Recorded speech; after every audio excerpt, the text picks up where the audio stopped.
Okay, students, this is the Muckrakers lesson. Those on the virtual learners, you have a different form than the kids in class, but they really have the same information on them. So those who started in class but need to finish online, make the information work for your form.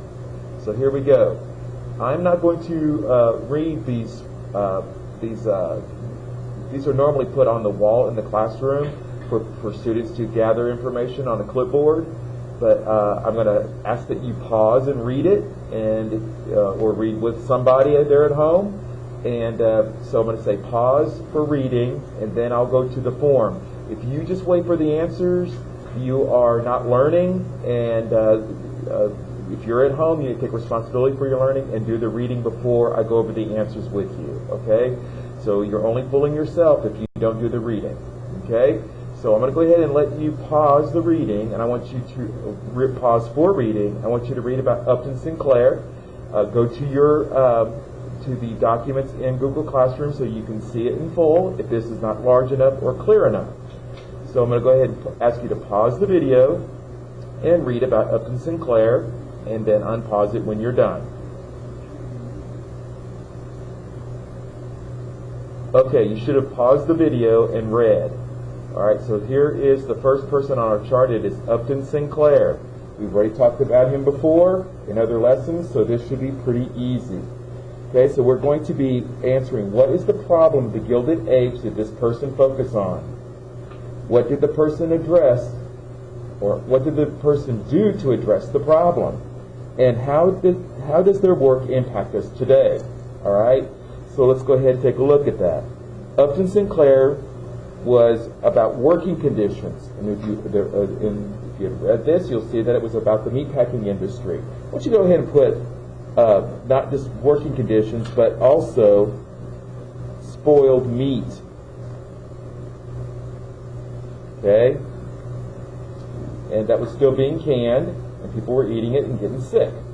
So he wrote the book The Jungle. That's what he did to address the problem to the public. Remember, muckrakers are people who, if you watch the video that's on here, you would know that a muckraker is somebody that exposes problems in society through journalism. It could be writing a book, such as Upton Sinclair. It could be taking photographs. It could be writing a magazine article. It could be educating the public and public speaking. So just ways of, and today, of course, it would be internet, TV, and those sorts of media. Okay? All right, so, and then it leads to, how does it impact us today? We have the Pure Food and Drug Act, which actually is now the FDA, the Food and Drug Administration, to regulate food, how it's processed, make sure it's clean, and regulate it to where we don't get sick, and we know what's inside of products. And then the Meat Inspection Act said that meat needs to be inspected by the government, okay? So that is Upton Sinclair. Okay, our next one is Jane Addams. So find Jane Addams in your wall placards. I'm going to put it on the screen, but like I said, if you need it larger, open up the document, the Word document in Google Classroom. Okay, so here's Jane Addams. I'm going to ask you to pause the video and read about Jane Addams. Okay, and I'm going to pause now. Okay, you should have paused the video and read about Jane Addams, and now let's go to our graphic organizer and answer the questions. Okay, Jane Addams. What problem did she focus on? It was urban living conditions for immigrants. And it was not just the living conditions, it was also about helping them learn English, helping them to develop a skill so that they could assimilate into society. She opened up the Hull House in Chicago, and that is, I want you to put this in your in there as well. That is what's called a settlement house. And you can see in the word, it's got the word settle. So it's to help those millions of immigrants, those new immigrants coming in during the Gilded Age, settle into society. And they were very much needed to be working in the factories with all these new factories opening up. We needed the workforce. Okay? So she helped them before there was government assistance in any fashion for helping people with jobs and living. She opened up the settlement house, and this helped her get the Nobel Peace Prize. Okay, So the Hull House is a settlement house that she opened, helped urban immigrants with education and social services. And what is this? How does this impact this today? Improve society in lower class neighborhoods. So we have agencies that help with housing. We have agencies that help with finding a job. We have these services are now provided, but it took some reformers to get the ball rolling. Okay. Our next one is Jacob Riis. Please find Jacob Riis. He's right above Jane Addams. Okay, pause the video and read about Jacob Riis. Okay, you should have paused the video and read about Jacob Riis. Now I will help you with what the impact Jacob Riis's work had on society. Okay, Jacob Riis. Urban life. I really want you to put urban living conditions, especially in those buildings that the factory workers had and their families had to live in. And I'm sure you remember what they were called. They are called tenements. Okay? Now, he used flash photography to take pictures, and of course, he's had to develop the flash photography method because the tenements were so dark inside. So he also published the book, How the Other Half Lived, so that the middle class would see how the poor class was living, and it shocked a lot of professional middle class people. Okay? So, better rules for city life, such as housing regulations. You can't just have a terrible place for people to rent and charge money and think you don't have to maintain it. So there's housing regulations, there's building inspectors, there's more regulations to make sure people are living a quality life. Okay, so if you're making money off of it, now you have to make sure that it meets the rules.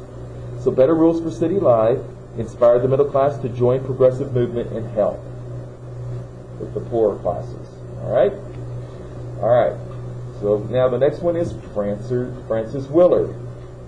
Now 3 of these were most likely going to be on the STAR test, up to 3 of them. We won't know which 3, so we have to learn all 11 of them. Okay.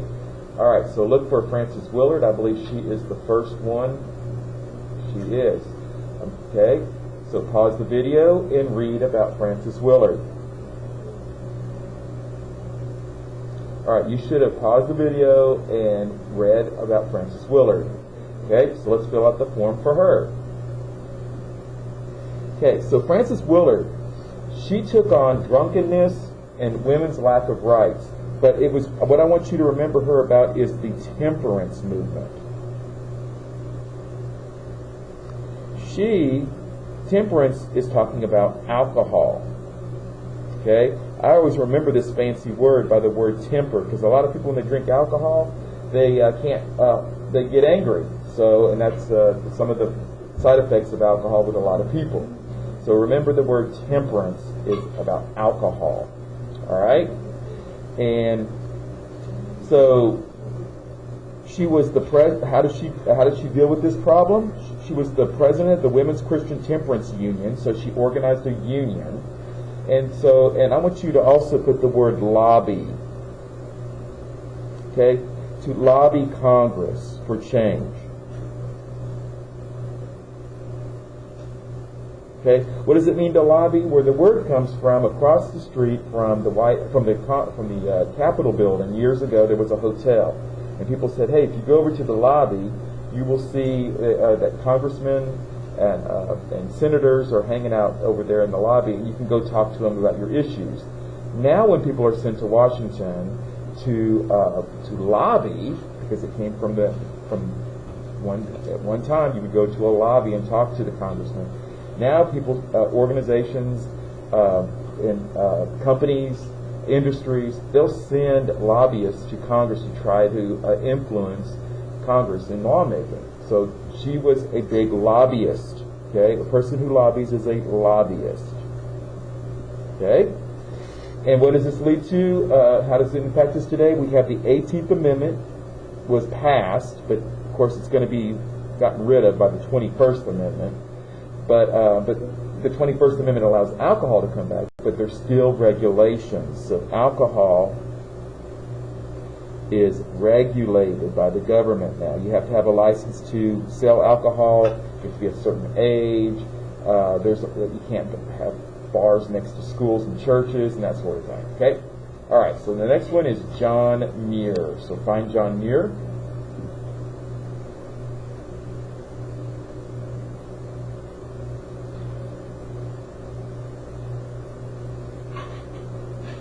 Okay, John Muir, where are you?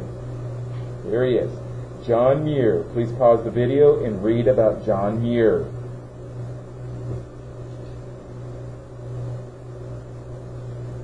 All right, you should have paused the video and read about John Muir, and let's go ahead and fill out the graphic organizer for him. Okay, John Muir was pollution and destruction of nature was the issue. So he was all about conservation. Right, the things that I'm writing also. Okay, he became knowledgeable of America's wilderness. He was the president of the Sierra Club, which you can join today if you are interested in saving the natural resources and beauty of our country. And he actually went camping with Teddy Roosevelt and taught him the importance of conservation. So he's the president that will be the president of remember his square deal. One of the C's was conservation. So sometimes on the STAR test they'll put a picture of John Muir and Teddy Roosevelt out in the mountains, and you're supposed to make these connections, okay? So it leads to the national park system, the protection of the national forest land, and the conservation movement, okay?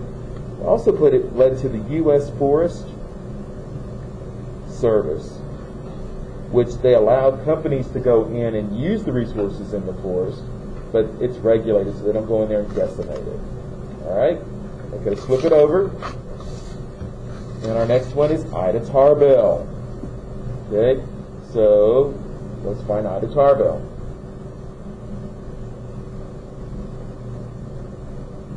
We've already learned about her when we talked about Rockefeller's Standard Oil monopoly.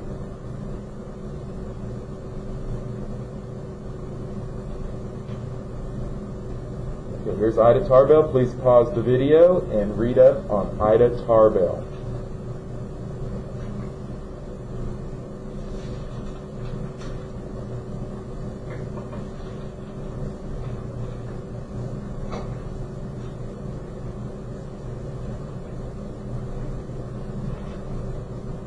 Okay, you should have paused the video and read up on Ida Tarbell, and here we go with our graphic organizer. Okay, Ida Tarbell targeted the power of monopolies. She wrote History of Standard Oil and exposed bad business practices and treatments of workers. Now, I want you to go ahead and put that it was in McClure's magazine, because a lot of time on the STAR test, they will mention McClure's magazine, and I want you, when you see the term McClure's, you're thinking about Ida Tarbell. Okay? Of course, her book educated the public, and that put pressure on Teddy Roosevelt to enforce the Sherman Antitrust Act. And remember, trusts are monopolies. Okay? Broke up Standard Oil into 34 companies, and it created more antitrust laws. Okay? This will end up, the Standard Oil Company that's broken up because it was basically a monopoly in the oil industry, was broken up into 34 companies, and over time, Rockefeller was able to manipulate things in order to build up his company again, and over time, it's now today ExxonMobil. Okay, the next one is Mother Jones. Find Mother Jones in your packet of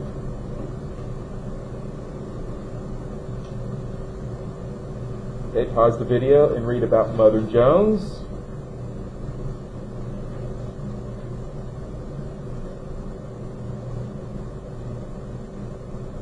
Alright, you should have paused the video and read up on Mother Jones. Let's go ahead and fill her out on the graphic organizer. Okay? Okay, so she was all about child labor, okay, fighting child labor and workers' rights. She organized a labor union. I want you to put it in. It's the IWW, International Workers of the World. And yes, she was a communist, so she was thinking on the scale of the whole planet needed to be under government control and to make things fair for workers. But over time, we have regulations that make things without corporate takeovers, and so over time, workers will be treated better without having to take over private business. But she was a believer of communism. So she helped with strikers, and she got anti-labor laws passed. One of the big things she did was march on Washington with children from factories and coal mines for children. And it kind of embarrasses the president when there's all these children walking into Washington, D.C. So she also organized marches. Okay? Now there's child labor laws. Children are not allowed to work until a certain age, and now kids go to school instead of working. Okay? All right, so that's Mother Jones. Okay, the next one's Lincoln Steffens. Find Lincoln Steffens.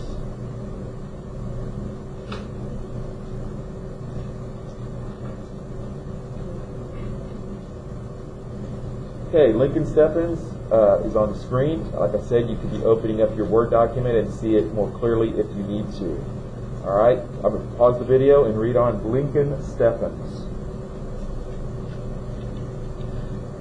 Okay, you should have paused the video and read up on Lincoln Steffens. Let's go to the graphic organizer. Okay, Lincoln Steffens.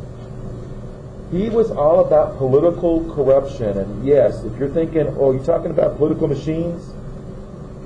Yes, we're talking about political machines like we learned about Boss Tweed. Okay, and New York City was under his thumb.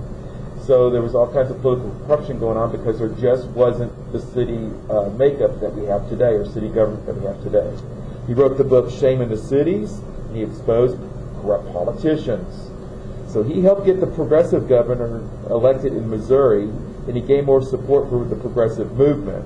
So really, it's to now today we have there's more people looking out to make sure the government's not being corrupt, especially like TV news. You'll always hear them saying, tonight at 10 o'clock, we'll uncover some sort of corruption. And so these people who do that kind of news coverage, they are muckrakers, all right, exposing a corruption in the muck. You watch that video that I posted, and sifting through the muck and exposing the true nature of bad things going on in society. All right, that's Lincoln Steffens. Susan B. Anthony is one you've been reading about since you were a little bitty kid, but go ahead and do it again. So, Susan B. Anthony, please read up on her and pause the video to do it. Also, be sure you're reading these terms off here because in the boxes to help you with your understanding as you read. Okay, please read, pause the video. Alright, you should have paused the video and read up on Susan B. Anthony. Let's go to our graphic organizer on her. Now, all these muckrakers, they really are pro-women's suffrage. But she's the one that you have to remember for the STAR test, okay? So reserve the answer for the 19th Amendment and women's right to vote for Susan B. Anthony, even though all these muckrakers fought for it, okay?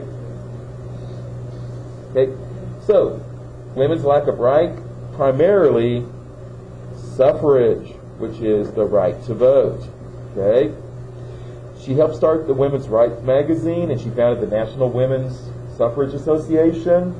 And of course, you probably remember the story when she was, I don't know if your 8th grade teacher taught you this or not, but she dressed like a man and went and voted, and that's called civil disobedience.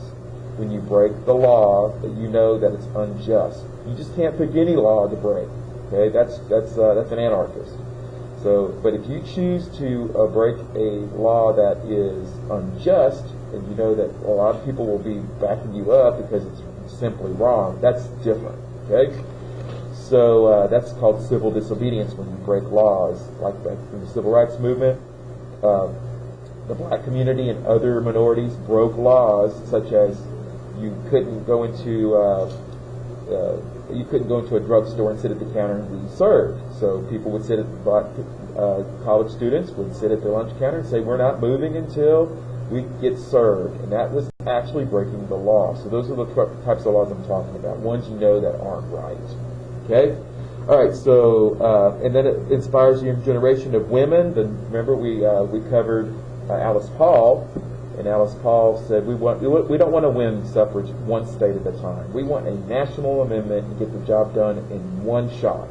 And it does happen, and it's the 19th Amendment. And ladies, you've been voting for 100 years this year. It's the 100th anniversary. All right?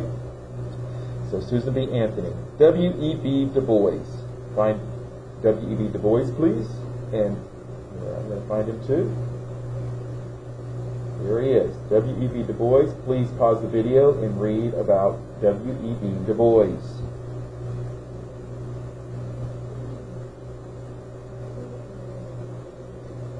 All right, you should have paused the video and read up on W.E.B. Du Bois.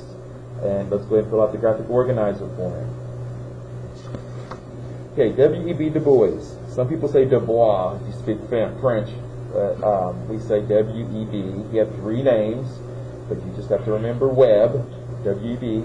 Racial discrimination. So it was about racial equality. Okay? He founded the NAACP, the National Association for the Advancement of Colored People. He worked to educate. He wrote The Talented Tenth. He also wrote a journal, The Crisis. Why don't you write that down? That was a publication that came out. I think it was once a month. All right. So about racial equality. All right. So it leads to racial equality rights, and we'll learn about that in the civil rights movement. That he inspired the early civil rights movement, really. So. He improved. We still have the NAACP, and you'll hear that on the news a lot, especially when there's racial issues being talked about. Racial equality laws, such as the Civil Rights Act of 1964, which outlaws separating people in public places by race. That's going to eventually happen in our lessons. And so it was all about improving African American education opportunities and equalizing people through skills and knowledge. Okay. And also to fight for equality for representation as well. Okay? Last one, Ida Wells. Please find Ida B. Wells.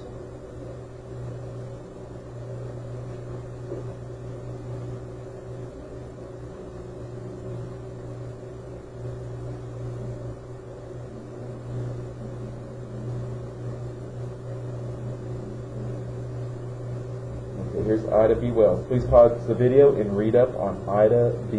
Wells.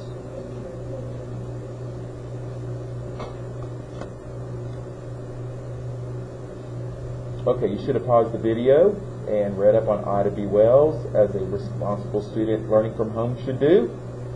And anyway, so let's go ahead and do the graphic organizer for Ida B. Wells. I like saying Ida B. Wells. They use her middle initial a lot, so I think we should too. All right, so here we go. Ida B. Wells, racial discrimination with a focus in on lynching. And as you can see, the definition of lynching is when a person is attacked by a mob and then hangs them with a noose. So that's why when you see people see a noose hanging, it can be offensive. So, that's what's called lynching.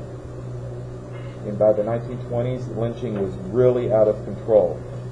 All right. So anyway, so she was a civil rights leader. She also helped W.E.B. Du Bois help found the NAACP. But remember, the NAACP question on the STAR test would be reserved for W.E.B. Du Bois. Ida B. Wells, the word is lynching that you want to look for on the STAR test. Okay?